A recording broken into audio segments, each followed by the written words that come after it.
Aliens called humans mad, until they saw them in a bar fight, Doctor. Kethavar pressed his three-fingered hand against the observation window of the research ship Nexus Prime. Below him, the blue and green planet called Earth spun slowly in the darkness of space. For 6 months, he and his team had watched the strange creatures that lived on this world. What they had seen made no sense at all. The Zephyrians were a careful people. They thought about everything twice before acting. They planned their lives decades in advance. Violence was something they read about in history books, not something they saw every day. But the humans below were different. Very different. "Look at this footage again," Kethavar said to his assistant Morda. The young researcher moved her thin fingers over the control panel. Images appeared on the screen showing humans doing impossible things. There were humans jumping out of perfectly good aircraft with nothing but cloth to slow their fall. Others threw themselves off tall bridges with elastic ropes tied to their feet. Some climbed straight up the sides of mountains using only their hands and feet. Most shocking of all, many humans did these things for fun. "They call it extreme sports," Morda said, reading from her notes. "They seem to enjoy putting themselves in danger." Kethavar shook his head. His species had eliminated all unnecessary risks from their lives centuries ago. They lived in safe, controlled environments. They ate carefully tested food. They never did anything that might hurt them. It was the smart way to live, but humans were different. They kept dangerous animals in their homes as companions. They ate food so spicy it made them sweat and cry. They drove vehicles at speeds that would kill them instantly if they crashed. Some even consumed poisonous liquids that made them act strangely, and they seemed to enjoy it. "Show me the war footage," Kethavar said quietly. The screen filled with images of human conflicts. Soldiers ran toward enemy fire instead of away from it. They threw themselves on explosive devices to save their friends, knowing they would die. They fought with a fury that scared even the battle-hardened Zephyrian military observers. In this battle, Morda explained, a small group of human soldiers held off an army 10 times their size. They fought until almost all of them were dead. They never surrendered. Kethavar made notes on his electronic pad. Every piece of evidence pointed to the same conclusion. Humans were completely insane. They had no sense of self-preservation. They did things that should have killed their entire species long ago. Yet somehow, they had not only survived, but thrived. They had covered their planet with cities. They had learned to fly. They had even begun exploring space. It made no sense. Security Chief Vexen entered the observation room. His dark blue skin was marked with the ritual scars that showed his rank in the Zephyrian military. He had been watching the humans' armed forces for months.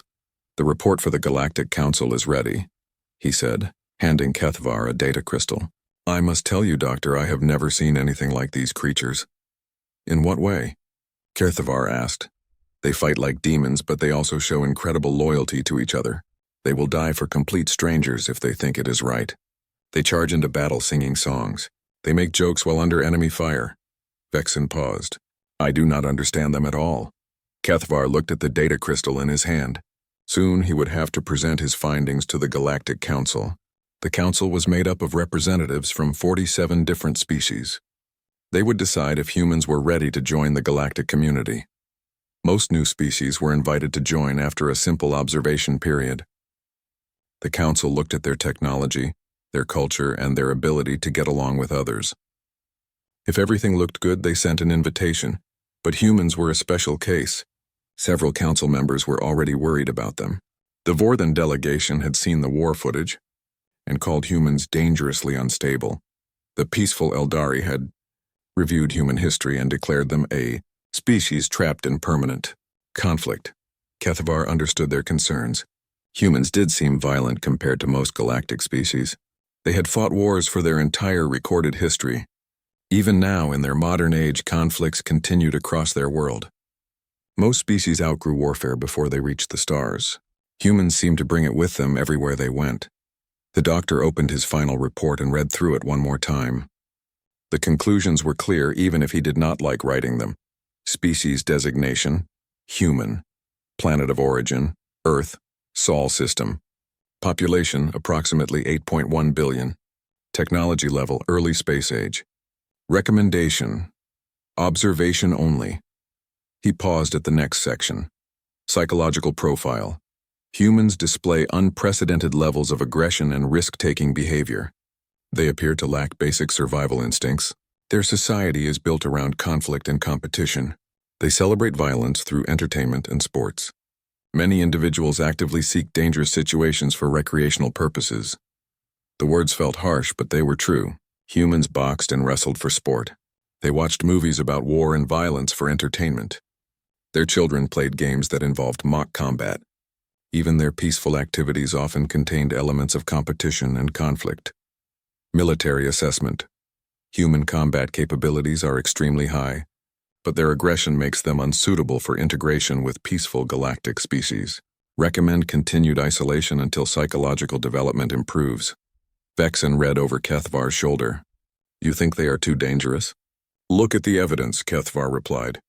They have killed more of their own species in the last century than most worlds lose to natural disasters in 1,000 years. They create weapons capable of destroying their entire planet. They test these weapons regularly. Morta looked up from her workstation.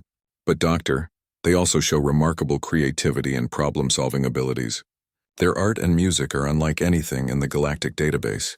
They adapt to new situations faster than any species on record. That just makes them more dangerous, Kethvar said. Clever predators are the worst kind. The transmission alert sounded. The council was calling for his report. Kethvar straightened his formal robes and activated the communication system.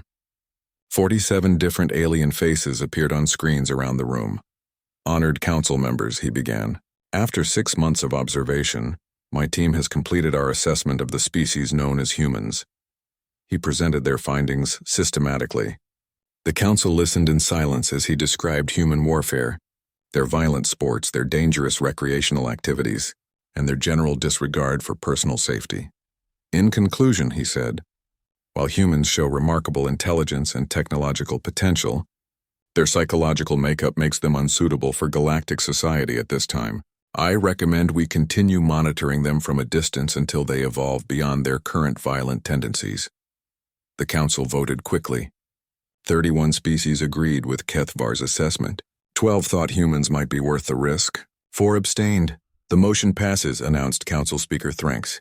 Humanity will remain under observation only. However, given the unusual nature of this species, we authorize a limited infiltration mission to gather more detailed behavioral data. After the transmission ended, Kethvar felt strangely unsatisfied. Part of him wondered if they were making the right choice. Humans were dangerous, yes, but they were also fascinating. No other species in the galaxy was quite like them. When do we begin the infiltration mission? Vexen asked. Tomorrow, Kethvar replied. Choose your best people. We are going down to Earth. Aliens called humans mad. Until they saw them in a bar fight, the holographic disguises itched terribly. Kethvar tried not to scratch at his fake human skin as he walked through the dusty streets of the small desert town. The technology was perfect. No human would be able to tell the difference. But wearing it felt like being wrapped in wet cloth that was too tight. Remember, he whispered to his team through their hidden communicators. We are here to observe only. Do not interact with the humans unless absolutely necessary. Vexen looked uncomfortable in his human disguise. The security chief was used to his natural blue skin and ritual scars. Now he looked like a tall, broad-shouldered human male with dark hair and suspicious eyes. These bodies feel wrong, he muttered. How do humans balance on only 2 legs? Morta seemed more comfortable. Her disguise made her look like a young human female with brown hair and curious eyes. She had been practicing human facial expressions for weeks. The muscle structure is actually quite efficient, she said. Though I still do not understand why they show their teeth when they are happy. They had chosen this town in the American Southwest for their observation mission. It was small enough that strangers would not attract too much attention, but large enough to have places where humans gathered socially. Their research had shown that human behavior was very different in groups than when they were alone. The target location was a building called Murphy's Cantina. According to their scans, it was what humans called a bar, a place where they gathered to consume ethanol and socialize. The Zephyrian researchers had studied human drinking habits extensively and found them baffling. Humans regularly consumed a poison that slowed their thinking, made them unsteady, and caused them to act in ways they would later regret. Yet they seemed to enjoy this process. Even stranger, they often did it in groups as if Poisoning themselves was a social activity.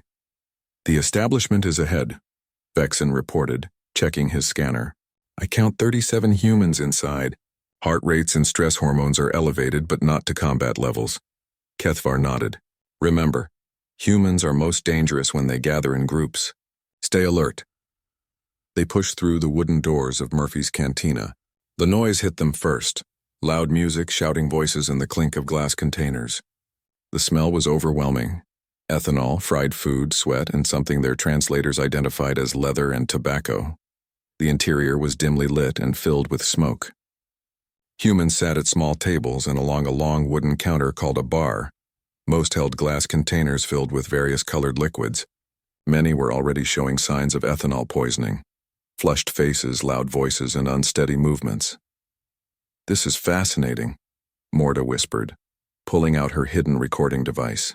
"They are voluntarily entering a toxic state that would be considered a medical emergency on most worlds."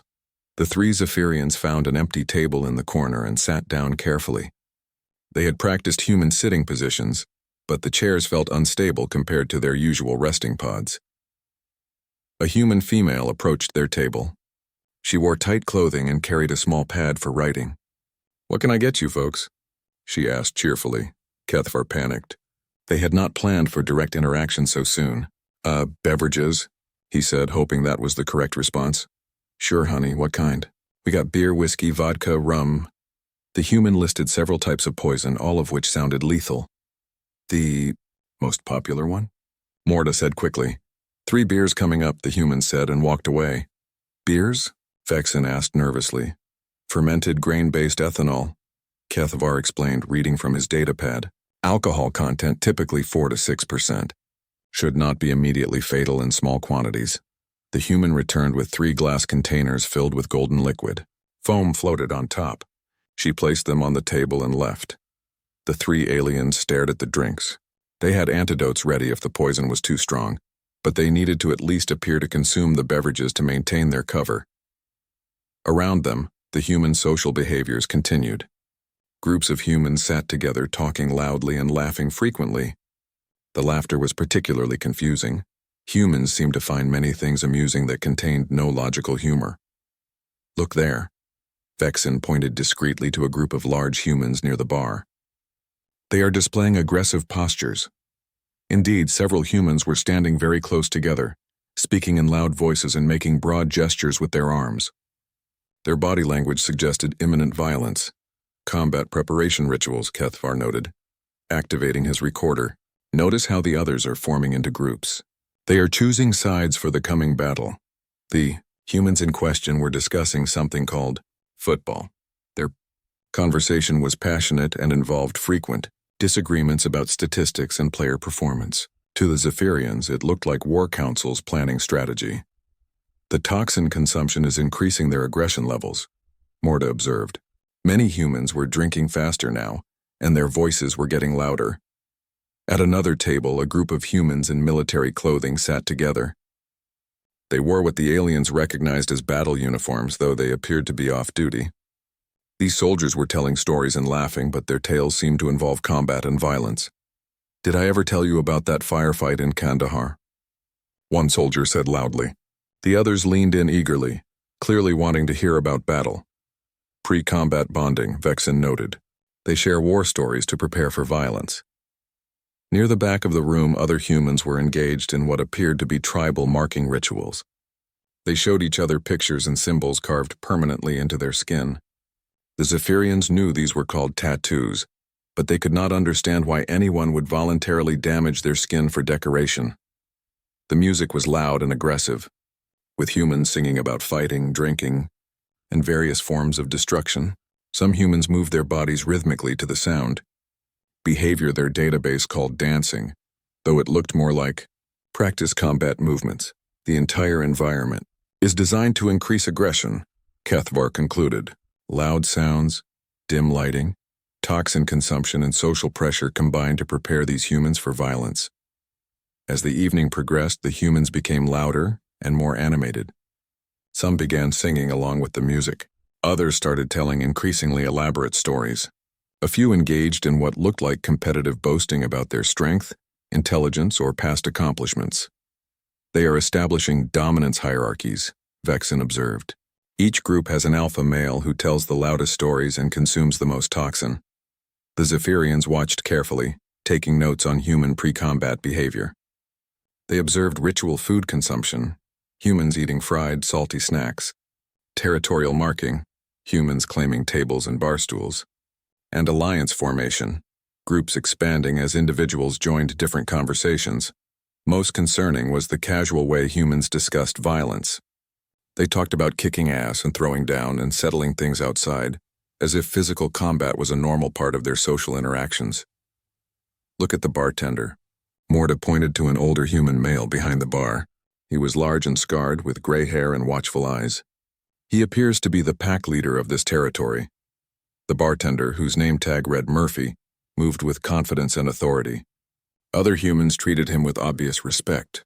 He controlled access to the toxins and seemed to monitor the room for signs of trouble.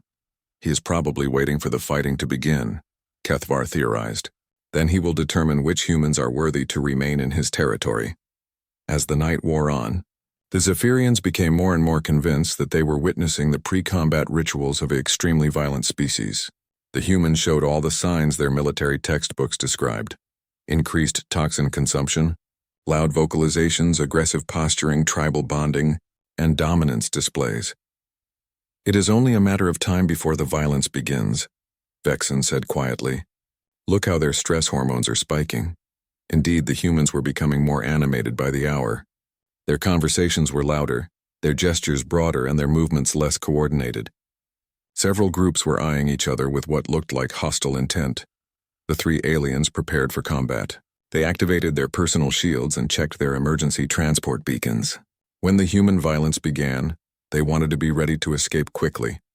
They had no idea that what they were about to witness would completely change their understanding of humanity. Aliens called humans mad until they saw them in a bar fight. The trouble started with something very small.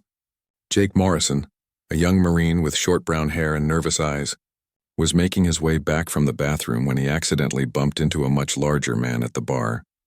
The larger man was Rex Kowalski, a construction foreman who stood nearly 7 feet tall with arms like tree trunks.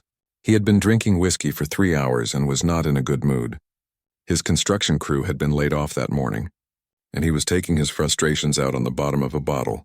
"Watch where you're going." "Kid," Rex growled, not even looking at Jake. Jake stopped and turned around. "Sorry about that, sir. Didn't mean to bump into you." Rex finally looked at the young Marine. He saw the fresh haircut, the clean clothes, the polite manner. Everything about Jake screamed military.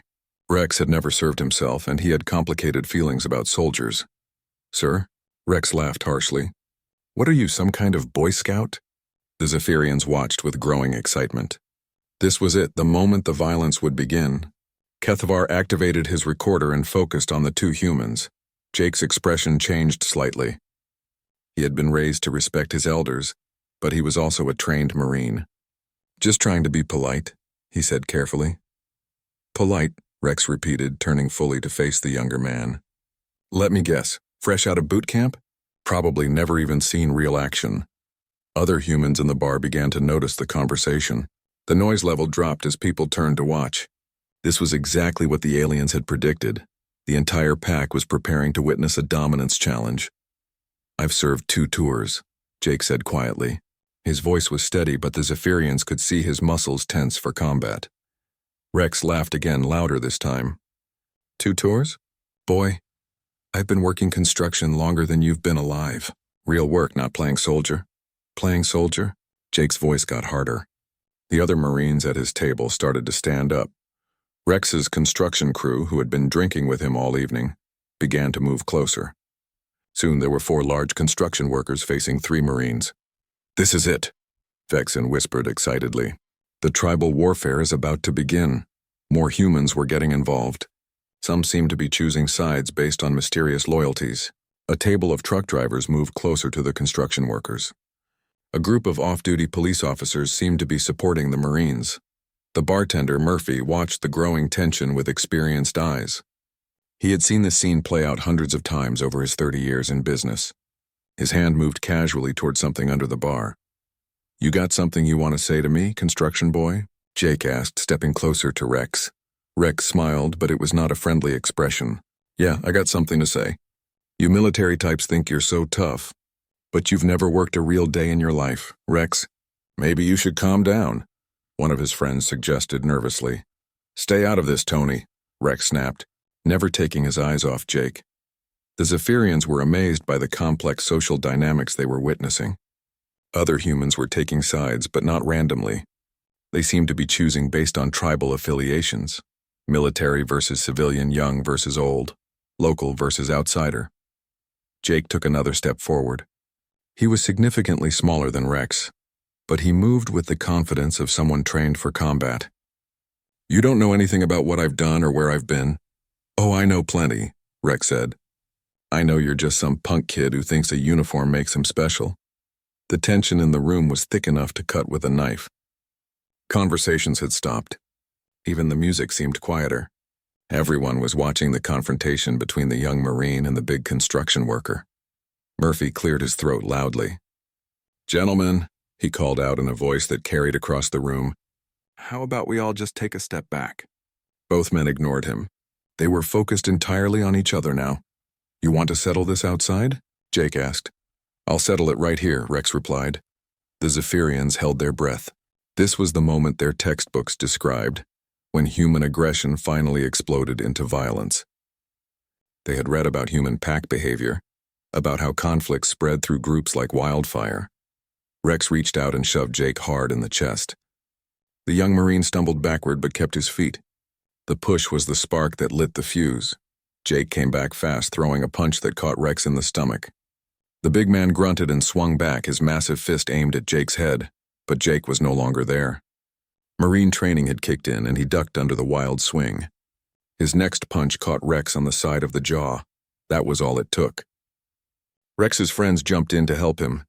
Jake's Marine buddies rushed forward to even the odds. Within seconds, the entire bar had chosen sides. The Zephyrians watched in fascination as the human violence they had been expecting finally erupted. But even in their excitement, they noticed something strange. This was not the mindless savagery they had read about in their files. The fight was spreading, but it was spreading in patterns. Groups of humans were choosing sides based on complex social rules the aliens did not understand. Some humans were actively trying to avoid the conflict, while others seemed eager to join in. Murphy vaulted over the bar with surprising agility for a man his age. But instead of trying to stop the fight, he seemed to be doing something else entirely. No weapons, he shouted over the noise. And no ganging up. Keep it fair. The Zephyrians were confused. The pack leader was not trying to stop the violence, he was trying to control it. He was establishing rules for combat.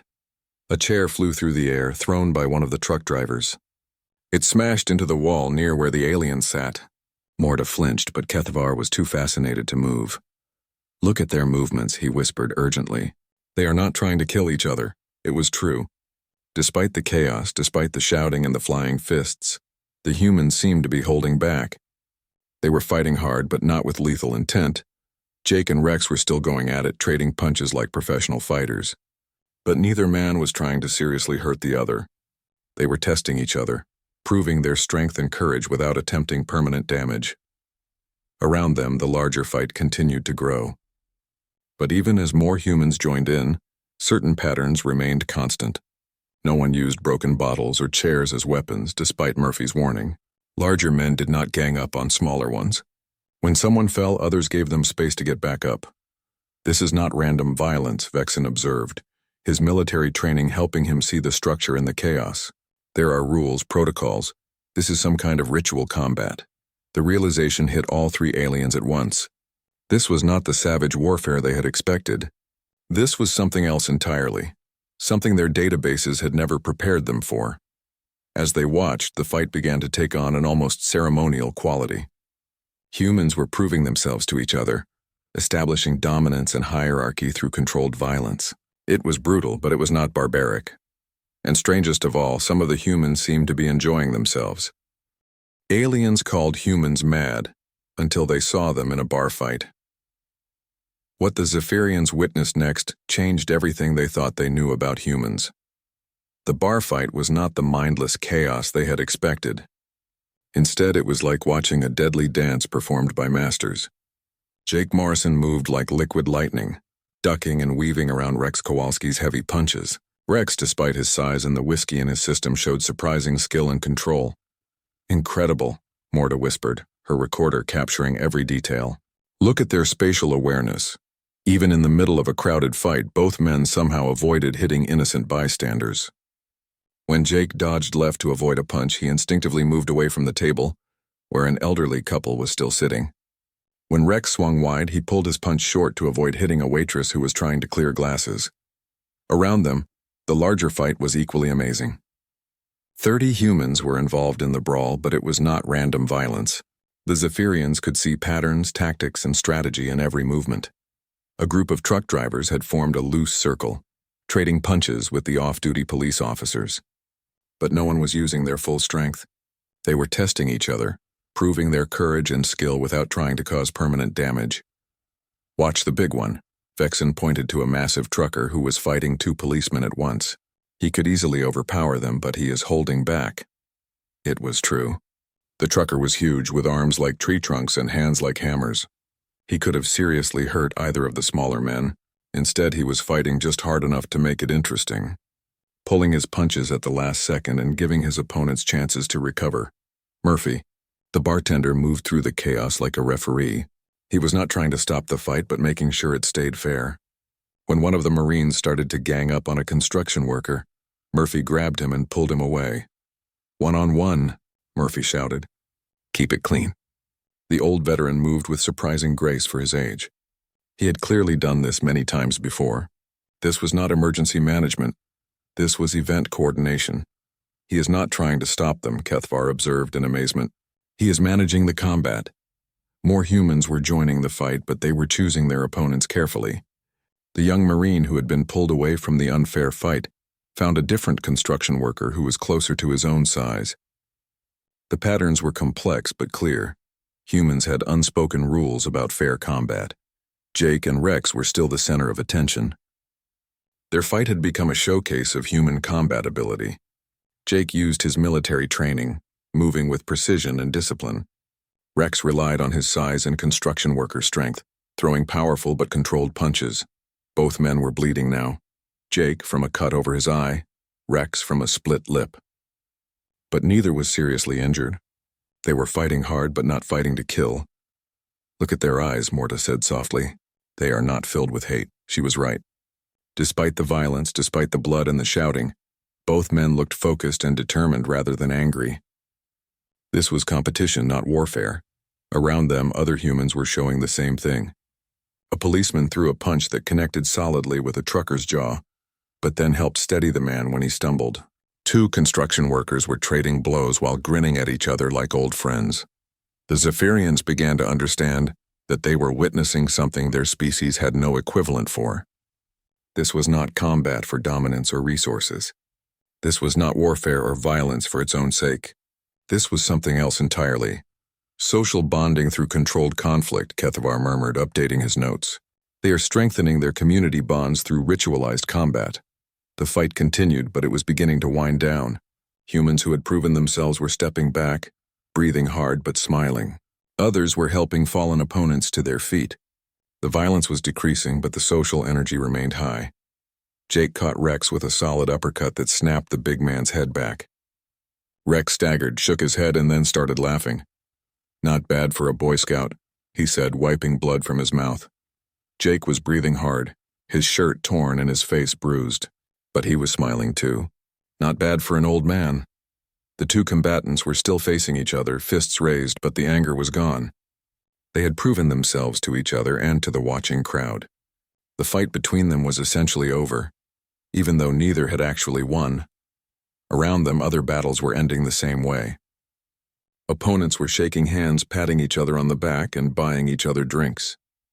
The violence was transforming into friendship right before the aliens' eyes. "This makes no sense," Vexen said, but his tone was wondering rather than frustrated. "They fight each other, then become allies. Where is the logic?" Murphy was moving through the room again, but now he was checking on people instead of managing the fight. He looked at cuts and bruises with experienced eyes, making sure no one was seriously hurt. "Anyone need ice?" he called out. Several hands went up. Mary, get the first aid kit. The waitress who had been dodging flying fists just minutes before now calmly brought out medical supplies. She began treating injuries with the casual efficiency of someone who had done this many times before. The Zephyrians watched in amazement as the humans transformed from warriors back into a social group. The fight was over, but instead of resentment or fear, the room was filled with excitement and camaraderie. Did you see Tommy's left hook? One of the truckers asked his former opponent.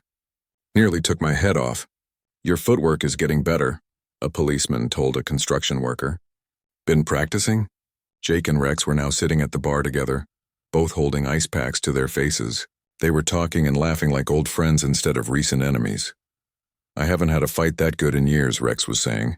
Where did you learn to move like that? Marine Corps, Jake replied. But you hit harder than my drill instructor.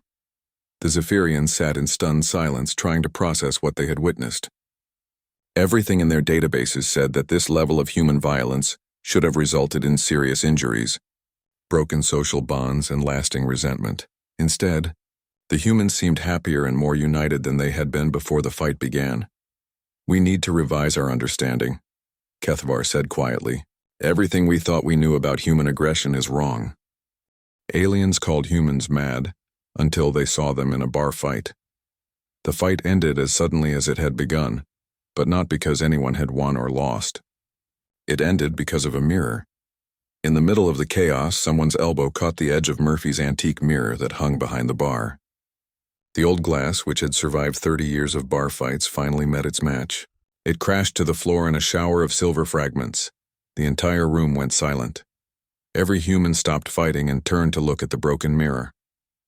Jake Morrison and Rex Kowalski, who had been trading punches just seconds before, both froze with their fists still raised. Murphy stood behind the bar, looking down at the pieces of his mirror. His face showed no anger, just sadness. The mirror had been a gift from his late wife when he first opened the bar. "Aw, hell," someone said quietly. The guilt was immediate and universal. Every person in that bar looked genuinely ashamed, even those who had been nowhere near the mirror when it broke. Jake was the first to speak. His eye was swollen shut and his lip was bleeding, but his voice was steady.